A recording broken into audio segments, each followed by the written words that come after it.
Magandang hapon! Kumusta po? Narito po ulit ang update natin para sa lagay ng ating panahon ngayong hapon po ng January 17, 2024 na kung saan sa ngayon ay patuloy pa rin na hangin na mula sa northeast o yung tinatawag po natin na northeast monsoon o hanging amihan ang umiihip po dito sa ating bansa. At sa ating long range forecast, wala naman pong bagyo na nakikita pa rin natatawid dito po sa atin for the next 5 to 7 days, pero nananatili pa rin na may banta ng bagyo sa ating bansa sa huling araw ng buwan na ito, at ang development nito ang ating babantayan kung matutuloy po yan o hindi.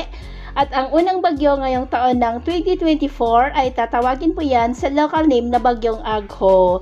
At sa lagay ng ating panahon, ngayong hapon ay maayos ang panahon sa malaking bahagi ng ating bansa, pero may tsansa pa rin ng maulap na kalangitan with isolated rains dito po sa may Cagayan, Isabela, Oriental Mindoro, Aklan, Caraga, Davao Region, Northern Mindanao, Sorsogon at Tawi-Tawi. At mamayang gabi ay posible pa rin ng mga isolated rains sa ilang bahagi po ng ating bansa, kaya mag-ingat po tayo sa posibleng banta ng mga pagbaha at pagguho ng lupa.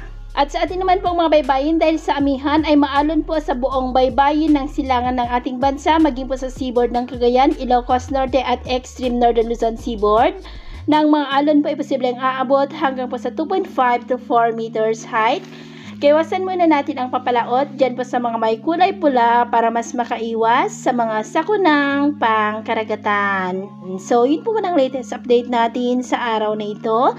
At ako po muli si James na nagsasabing sa kahit anong pagsubok po na darating sa ating buhay, huwag na huwag po tayong mawawalan ng pag-asa. Thank you and God bless!